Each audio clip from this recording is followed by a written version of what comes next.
Hello everyone, आज हम discuss करेंगे एडवर्टाइजिंग मैनेजमेंट में social and economic effect of advertising. ठीक है, आज का लेक्चर एग्ज़ाम के पॉइंट ऑफ व्यू से इम्पॉर्टेंट है, तो आप आज इस लेक्चर को अच्छे से प्रिपेयर कर लीजिए। तो let's start the topic, social and economic effects of advertising. तो आज हम डिस्कस करेंगे एडवर्टाइजिंग के सोशल इफ़ेक्ट्स और इकोनॉमिक इफ़ेक्ट, किस तरीके से सोशल और इकोनॉमिक इफ़ेक्ट्स एडवर्टाइजिंग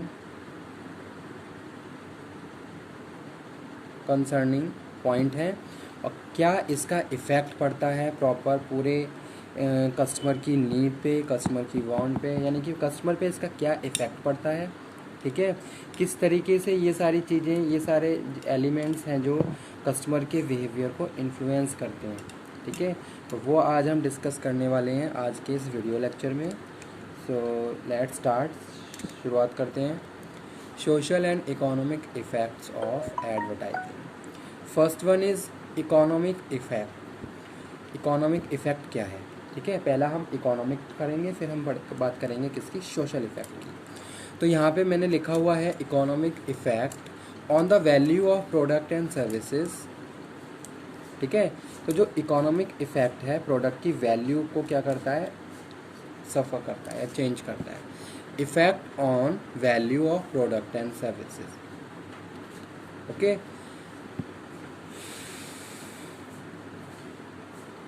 मार्केट से हम कोई प्रोडक्ट खरीदने जाते हैं तो सबसे पहले हम ये डिस्कस करते हैं कि उसका प्राइस क्या है। ठीक है, कितना प्राइस है और उसका प्राइस क्या है, साथ के साथ उस पर कितना टैक्सेस लगे हुए हैं, ये सारी नॉलेज भी हम प्रॉपरली वहाँ पे गेन करते हैं, या फिर ऑलरेडी हमने क्या करा, गूगल करके ये सारी इन्फॉर्मेशन फाइंड आउट कर ली। ठीक है, अब प्राइस के हिसाब से हम क्या करते हैं, प्रोडक्ट को कंसर्न करते हैं। अगर किसी एक प्रोडक्ट का प्राइस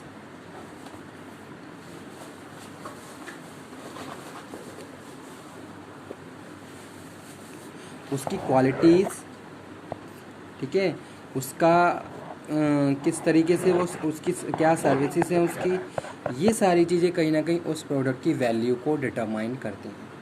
ठीक है, अब एक प्रोडक्ट है, उसको हमने परचेज़ किया, उसके बाद उसकी सर्विसेज, तो कहीं ना कहीं ये सारी चीज़ें उसकी वैल्यू को क्या कर रही हैं, डिटरमाइन कर रही हैं, रिफ्लेक्ट करती हैं। तो इकोनॉमिक इफ़ेक्ट में हम पहला पॉइंट यही डिस्कस कर रहे हैं, effect on the value of product and services. तो जो इकोनॉमिक जो भी इफ़ेक्ट है, उस जो भी इकोनॉमिक टर्म है उसका इफ़ेक्ट किस पे, प्रोडक्ट की वैल्यू और सर्विसेज पे पड़ता है। Add value by educating about the product. ठीक है, सेकंड जो इसी से रिलेटेड है, थर्ड वन पे आ जाइए अब, gives opportunity to satisfy symbolic needs. ठीक है, अब यहाँ पे हम बात कर रहे हैं about the needs of the customers. किसके, about the need of the customer.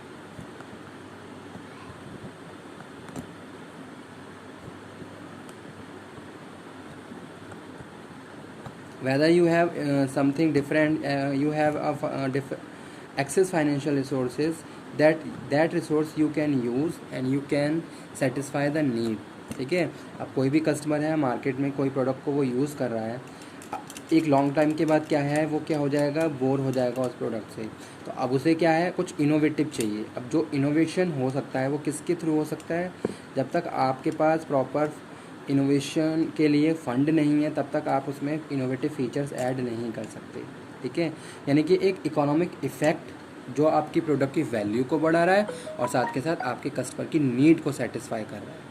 ठीक है, सपोज समथिंग, अगर मैंने क्या करा, अपनी एडवर्टाइजिंग के लिए फ़ंड एलोकेट किया हुआ है प्रॉपरली, मुझे कितना फ़ंड है मेरे पास और कितना मुझे एडवर्टाइजिंग में यूज़ करना है। ठीक है, मैंने इन सारी चीज़ों के लिए प्री प्लानिंग कर ली है, प्रॉपरली सारी चीज़ें, प्रॉपरली डिसीजन मेकिंग मैंने प्रॉपरली कर रखी है।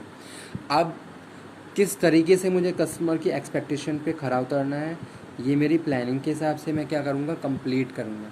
लेकिन ये सारी चीज़ें भी तभी पूरी होंगी जब मैंने प्रॉपरली फ़ंड एलोकेट करा। ठीक है, तो वही यहाँ पे हम डिस्कस कर रहे हैं। It encourage competition. जी हाँ, ये क्या करता है, encourage competition. If you have financial strong then you can strongly compete with the markets because you have you are controlling each and every factors of the marketing with the help of your economic status. आपका क्या economic status है, पहली चीज़ market में आपकी क्या goodwill है, ये सारी चीज़ें कहीं ना कहीं आपको हेल्प करती हैं to face the strong competition in the market. तो इसीलिए यहाँ पे लिखा हुआ है next point, to it encourage competition. ठीक है. इफेक्ट ऑन प्राइस, प्राइस पे इसका इफेक्ट पड़ता है. नेक्स्ट वन है add cost increase per unit cost. अगर आप थोड़ी भी कॉस्ट बढ़ाएंगे तो उसकी पर यूनिट कॉस्ट भी बढ़ जाती है. अगर हम बात करें प्रोडक्शन के टर्म में, ठीक है, अगर आप रॉ मटेरियल ख़रीद रहे हो, अब आपको रॉ मटेरियल थोड़ा महंगा मिल रहा है, तो आप क्या करेंगे, उस प्रोडक्ट की पर यूनिट कॉस्ट में उन सारी चीज़ों को ऐड कर देंगे. तो ये इकोनॉमिक इफ़ेक्ट होता है. ठीक है. किस पे, एडवर्टाइजिंग पे. यानी कि आप क्या कर रहे हो, एडवर्टाइजिंग में भी जाके उन सारी चीज़ों को एडअप करोगे और फाइनली अपने कस्टमर तक अपने प्रोडक्ट को पहुंचाओगे. ठीक है. उसके बाद स्टूडेंट जो नेक्स्ट यहाँ पे लिखा हुआ है, mass production bring per unit cost tend to support higher prices. Effect on consumer demand and consumer choice. किस पे इफ़ेक्ट डालता है, कंज्यूमर की डिमांड और कंज्यूमर की चॉइस पे भी इफ़ेक्ट डालता है ये. ठीक है. क्या, इकोनॉमिक इफ़ेक्ट.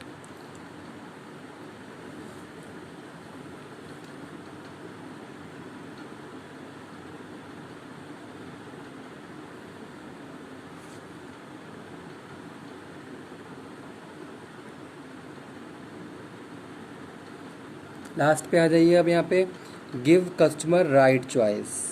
ठीक है. Economic effect, give customer right choice means to say if you have 4 and 5 alternatives, which alternative best for you according to your economic status or economic term. This can be help to you people to select right product and right services. So here this is mentioned, give customer right choice. Okay.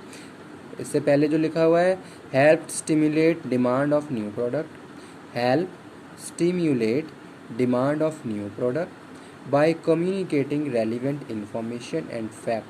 ठीक है. अब यहाँ पे हम बात कर रहे हैं किसकी, यहाँ पे हम बात कर रहे हैं stimulate demand of new product by communicating relevant information and fact. Okay.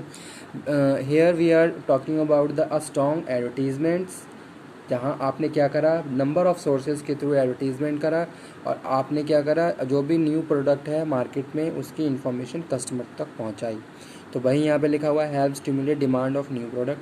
आप क्या कर सकते हो, नए प्रोडक्ट की डिमांड क्रिएट कर सकते हो with the help of various promotional strategies. Okay. तो वो यहाँ पर हम बात कर रहे हैं. तो यहाँ इस पर भी क्या है, इकोनॉमिक इफ़ेक्ट यहाँ पर भी कंसर्न हम करते हैं प्रॉपर. ठीक है. जब आपके पास प्रॉपर फाइनेंशियली आप हेल्दी हैं तभी तो आप सारे डिफरेंट सोर्स से एडवर्टीज़मेंट कर सकते हैं. तो जो एक इकोनॉमिक इफ़ेक्ट है उसका एडवर्टाइजिंग पे इस तरीके से इफ़ेक्ट पड़ता है. जितना स्ट्रांगली हम सारी चीज़ों को फेस करेंगे उतना ही स्ट्रांगली हम पूरे मार्केट को कवर अप कर सकते हैं और उसको कंट्रोल कर सकते हैं. ठीक है.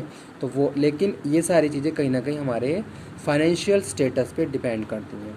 कोई एक कंपनी जो फाइनेंशियली क्या है, बहुत ज़्यादा रिच है, यानी कि उसके पास प्रॉपर फंड अवेलेबल है हर एक एक्टिविटी को, हर एक फंक्शंस को परफॉर्म करने के लिए.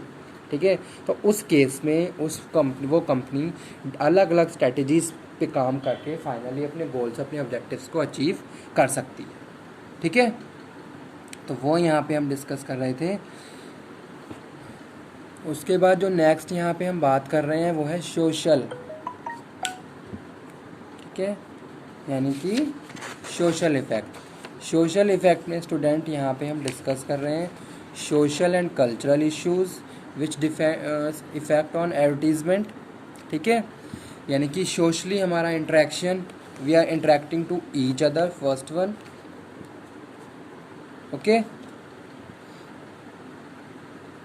It is criticised for the all its impact on society, values and lifestyle. It is blamed for manipulating consumers. Stereotyping in advertising. ठीक है. तो ये क्या है, सोशल इफ़ेक्ट्स हैं किस पे, एडवर्टाइजिंग पे. अगर हम कोई एडवर्टाइजिंग कर रहे हैं तो उस एडवर्टाइजिंग को हमें सोसाइटी के पॉइंट ऑफ व्यू से भी डिज़ाइन करना चाहिए। अगर आप एक ऐड ईस्टर्न रीजन में भेज रहे हो या ईस्टर्न रीजन के लिए कोई ऐड डिज़ाइन कर रहे हो, तो पहले आपको क्या करना होगा, वहाँ के कल्चर को पढ़ना होगा। ठीक है, वहाँ का क्या कल्चर है, लोगों को किस तरीके की चीज़ें वहाँ पे पसंद आती हैं। ठीक है, सोसाइटी पे वहाँ पे क्या नॉर्म्स हैं, ना क्या कंडीशंस हैं वहाँ पे लोगों की, किस तरीके से अपनी लाइफ, उनके क्या वैल्यूज़ हैं, उनके क्या एथिक्स हैं। तो ये सारी चीज़ें कहीं ना कहीं, ये जो सोशल और कल्चरल इश्यूज़ होते हैं, इसका इफ़ेक्ट भी हमारे एडवर्टीज़मेंट पे पड़ता है। ओके, अब इसी के रिवर्स हम बात कर लेते हैं वेस्टर्न कल्चर्स की। तो दोनों में क्या है, there is a huge difference between both of the areas. So in this way you have to select different promotional strategies you have to make, and you have to use different promotional resources. So in this way you can better control to your target customers. Okay, तो यही social effect यहाँ पे हम discuss कर रहे हैं इस topic में, सोशल इफ़ेक्ट ऑफ एडवर्टाइजिंग। ठीक है, अब आपने देखा होगा बहुत सारी कंपनीज ऐसी हैं जो अपना प्रोडक्ट प्रोड्यूस कर रही हैं, कस्टमर की नीड को सेटिस्फाई कर रही हैं, साथ के साथ सोशल रिस्पॉन्सिबिलिटीज़ के बारे में भी प्रॉपरली वो ध्यान दे रहे हैं। ठीक है, कि भाई अगर आप उन्होंने कुछ ऐसी स्ट्रेटजीज़ बनाई हैं जिसमें वो कस्टमर के साथ साथ जहाँ पे भी कस्टमर है उस सोसाइटी के बारे में भी वो लोग क्या कर रहे हैं, एक अपनी कॉन्शियसनेस दिखा रहे हैं। तो कहीं ना कहीं ये सारी चीज़ें प्रोडक्ट ब्रांड की वैल्यूज़ को बढ़ाती हैं। ठीक है, तो ये यहाँ पे हम बात कर रहे थे सोशल इफ़ेक्ट। ठीक है, तो आज का टॉपिक यहीं पे फिनिश करते हैं, नेक्स्ट टॉपिक में फिर हम बात करेंगे एक नए टॉपिक पे। Okay, thank you very much.